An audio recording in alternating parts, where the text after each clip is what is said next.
Hello! Today we will be talking about / reviewing Gotham Knights Season 1, Episode 4, titled Butchers and Betrayals. This is actually a very solid episode, I gotta say, and let me know what you thought of it down in the comments below as well, and I will give you my spoiler-free thoughts on the episode first, and then we will get into spoilers, because honestly, I feel like a lot of people are sleeping on this show, and they definitely gotta give it a try, because it is surprising me with how well done this show actually is. But anyway, without further ado, shall we begin? So, Season 1, Episode 4, titled Butchers and Betrayals. Like I was saying, I will give you my spoiler-free thoughts on it, and then we will get into the spoiler territory. But I gotta say, this episode was actually very, very good. It was even better than the previous 3, in my opinion, because we are already on Episode 4, and it's just like, this show is really surprising me with how much I actually am really enjoying it and just watching it. Like, it is, like, just Batman Easter egg heavy everywhere, and I feel like people are just judging this by, oh, Batman's dead, so why does it matter? But yes, Batman just wasn't killed by accident. He was killed by the Court of Owls, and we finally get our introduction to the Court of Owls in this episode, and I absolutely love the way that they showed them and the way that they're portraying them. Much better than what they did in the Gotham TV show. I love the Gotham TV show, but I gotta say, they are doing the Court of Owls so much more justice in this TV show. I just love, like, how menacing they are and the way that the one guy was talking about. I'm getting ahead of myself. There's a few other things that we got to talk about in this this review, but let's get into it. So the first thing that I want to talk about is the characters are really growing into their their comic book counterparts even more than what they were in the previous ones. My personal favorite is probably Turner. Like, I really like the way that they're going about his character, from being just like this preppy guy to like actually becoming a vigilante and realizing, hey, yeah, your dad had secrets, but there's a lot more to it than just that.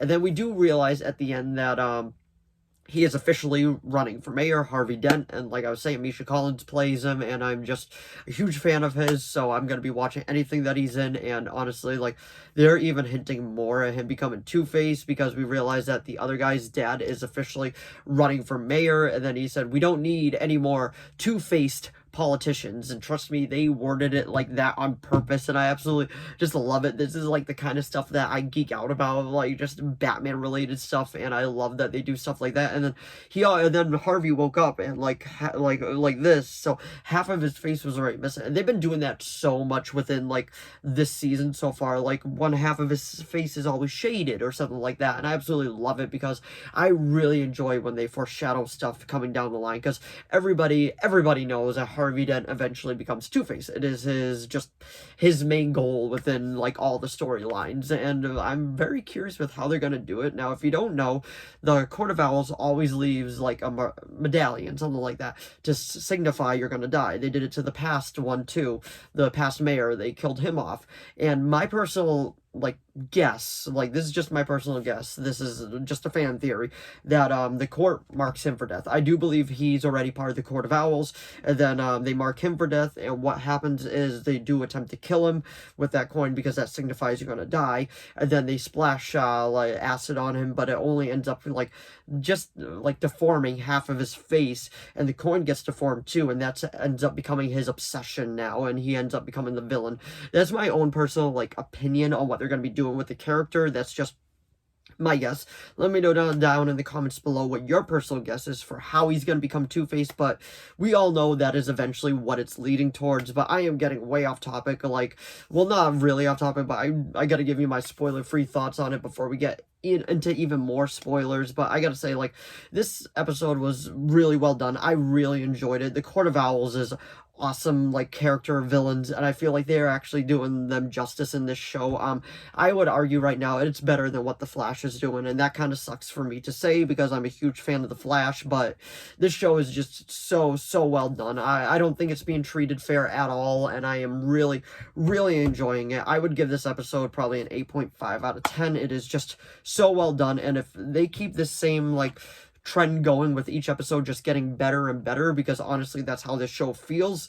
It's just gonna I hope it gets another season, even though sadly it might be DOA because everything going on at the CW right now with Next Star, but it's a solid episode. But anyway, that was just my spoiler-free thoughts on it, and there's mainly one scene that I want to talk about that's spoiler-filled, but we will get into it in 5, 4.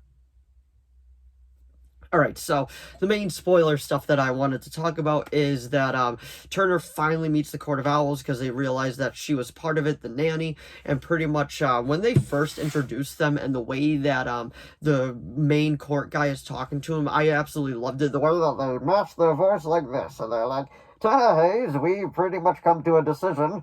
And I think that is so cool in the way that they did it, like, the black eyes, like, I really feel like this is, like, Court of Owls just prime with how they're doing it, and it is just a great episode, like, it's so well done, and just that tension between the court and Turner right there, and like pretty much the court has said like your the nanny pretty much begged for you to be part of the court, so we have decided that we will let you in, but only if you swear your allegiance to us. And Turner's pretty much like, no, I'd rather die, and they're pretty much like, that can be arranged. And it's just like it is just so well done. He escapes and all that, and we got our first real look at the court. There's probably about 5 or 6 of them, and I really can't wait to see where they go with this, like, this storyline, because I love the Court of Owls, and honestly there's so much more I could talk about within this, but I don't want the video to be like 20-30 minutes long, mainly just talking about this episode. But pretty much what it ends with is they escape the Talon, Turner and I can't think of her name, but they escape, and then they escape down in the Bat Cave, and then they explode it, and it lands on the Talon, and they just resurrect the Talon, and we realize that the Talon is in fact the old Billy the Butcher or something like that was his name from the old times, and he had the knives, he was part of the circus. We even get to meet the grandmother, well, no, the daughter, sorry, the daughter, and she was like, beware the Court of Owls that watches all the time. Like, it is just so well done. I honestly can't say enough good things about this episode. I thought it was fantastic, and I really can't wait to see where they end up going with this story, because I'm really enjoying it. But anyway, that was just my review of Gotham Knights Season 1, Episode 4. So if you enjoyed this video, please give it a like and a subscribe so I know to keep making more of these. If you have any video requests, please leave them down in the comments below. I'll do my best to reply. As of now, I have a few video requests, and those are being made, but if you do have any more, just let me know what they are, as long within my capability of making it. I will be making it, and let me know what you thought of Gotham Knights Season 1, Episode 4 down in the comments below. Did you like it? Did you love it? Did you hate it? I honestly feel like this show is actually very well done, and a lot of people are sleeping on it, and I really gotta say, just give it a chance. Like, it just keeps getting better and better, and I am really excited to see where this story goes. But anyway, thanks for watching as always, and I'll see all of you in the next video. Bye!